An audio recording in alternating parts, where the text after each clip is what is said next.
deuxième réseau de questions, des questions sur d'éventuelles potentielles dérives d'une société française qui a été analysée comme étant une société en perte de vitesse, en crise, en déliquescence peut-être.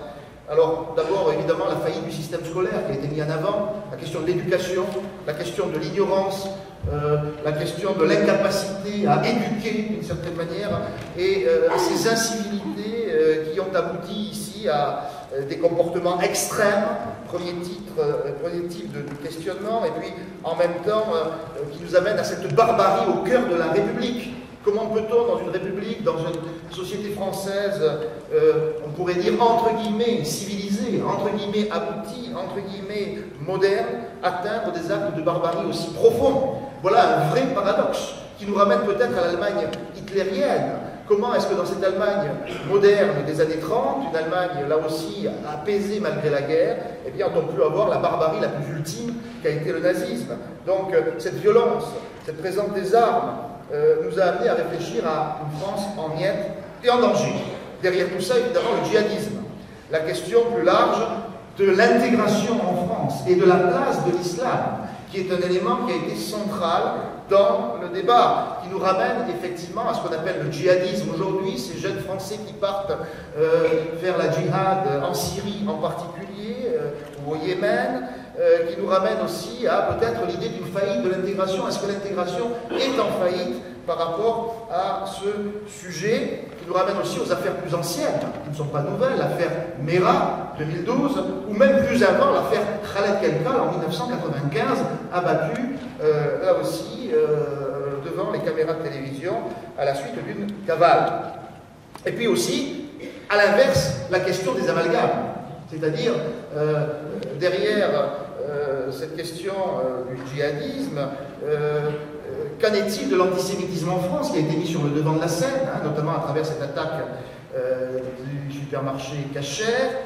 Qu'en est-il aussi, finalement, de l'image des Français musulmans, ou de culture musulmane? Ils sont nombreux, donc oui, il y a l'embarras du choix pour lancer le débat. Merci beaucoup. Je suis très content de me retrouver parmi vous tous dans ce cadre magnifique. C'est bien de travailler comme ça dès 10 h du matin. Évidemment, vous avez posé tellement de questions que je vais jeter quelques cailloux sur ce chemin.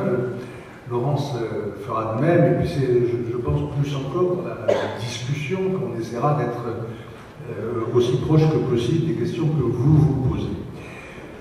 Je vais donc répondre muni de toutes les casquettes dont Yvan a bien voulu m'affubler, et à laquelle j'ajouterai celle de citoyen, parce qu'après tout, on est aussi tout cela en tant que citoyen, on n'a pas un simple regard froid, scientifique et extérieur par rapport à ces affaires. C'était d'autant moins le cas pour moi que 5 de mes copains ont été à terre, morts, à Charlie Hebdo, dont un très vieil ami, Capu, auquel je ne peux pas ne pas penser chaque fois qu'on reparle de Charlie Hebdo. Je pense que beaucoup d'entre vous, comme moi, ont toujours été sensibles au talent inouï de Capu, et en plus de son immense talent, c'était un type d'une telle gentillesse que c'est très étrange de se trouver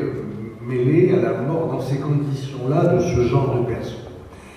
Bon, voilà, tout ça pour dire que pour la première fois, on peut poser la question de l'événement historique, je me suis senti bizarre par rapport à un événement peut-être historique. C'est très étrange de connaître les gens qui sont au milieu du drame qui est en train de se passer. Moi, c'est pour ça que pendant une quinzaine de jours, je n'en ai pas parlé, incapable de le faire à vrai dire. Alors, à partir de ça, que dire? Que dire de cet esprit du 11 janvier, de cette manifestation républicaine, et surtout de ses suites dans les mois qui ont suivi et aujourd'hui. D'abord, dire peut-être la réalité de cet esprit du 11 janvier.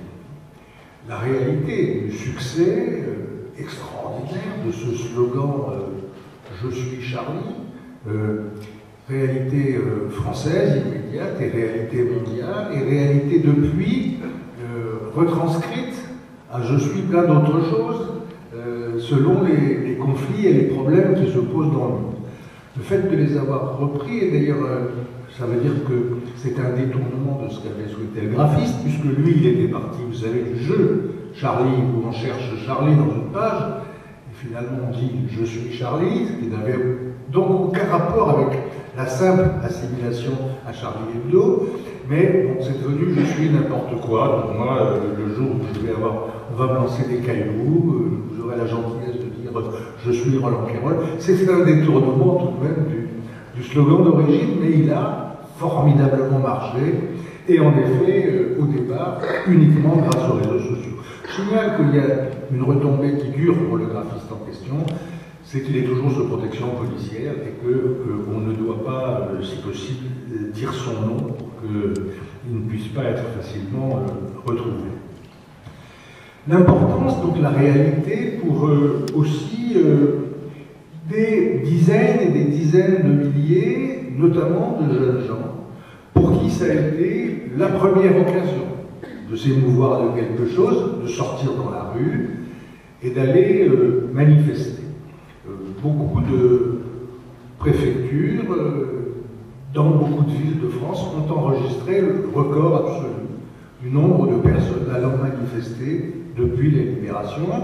Donc, de ce point de vue, s'il faut vraiment se prononcer sur le caractère historique ou pas, oui, quelque chose qui fait sortir dans la rue plus de gens qu'il n'y en a jamais eu depuis 70 ans, c'est évidemment quelque chose de très important. Deux mots tout de suite sur la médiatisation et ce que certains appellent la BFMisation de l'information. Certains esprits un petit peu malins parlant de la BFMisation de l'information. Alors c'est vrai que la logique de l'information en continu est devenue de plus en plus la logique de la seule information du jour qu'on continue à regarder, même alors qu'il ne s'y passe plus rien. Il y a là quelque chose d'assez étonnant qui ne se justifie que par le fait que nous les regardons. Moi, je vais voir beaucoup de publics différents avec qui je parle, et dans les salles dans lesquelles je parle, je vois beaucoup de gens qui me disent « mais enfin, c'est exagéré, on ne parle plus qu'une chose », et il y a sans arrêt des caméras devant des endroits où il ne se passe rien, et des experts qui disent qu'il ne se passe rien. C'est une drôle de façon de faire de l'information. Et lorsque ces événements se passent, et d'ailleurs même quand ils ne se passent pas, la chaîne d'information de très loin, la plus regardée, c'est celle-là.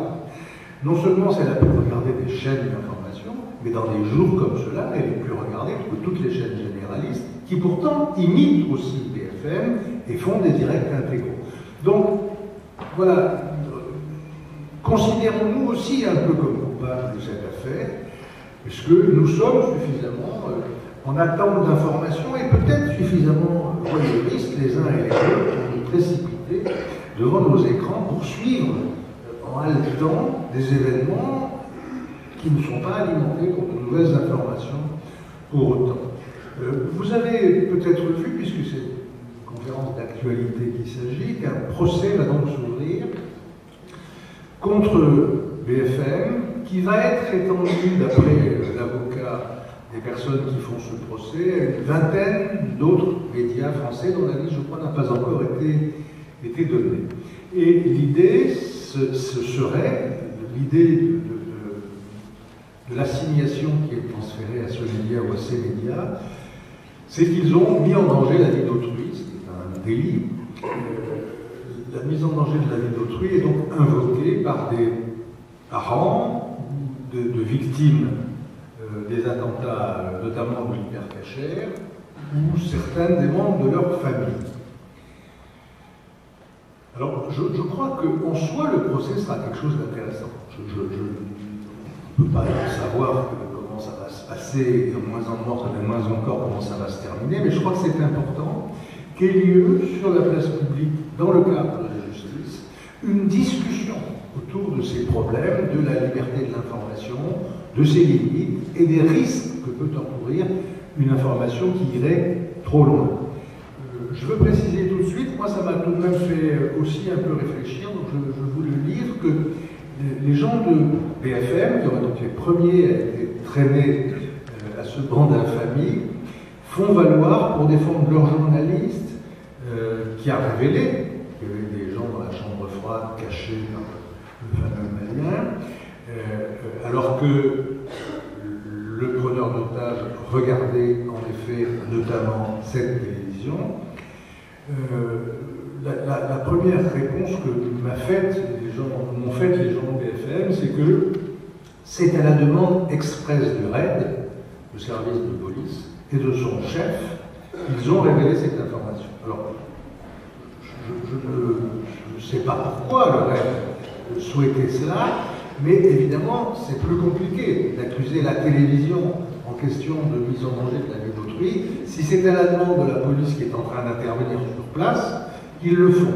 Donc il faut toujours faire très attention quand on juge très vite d'événements qui se sont passés en direct, et c'est là que le procès sera intéressant, et que tout pourra être mis sur la table, et qu'on pourra, sur la base d'informations que nous n'avons pas les uns et les autres, juger un peu plus sereinement.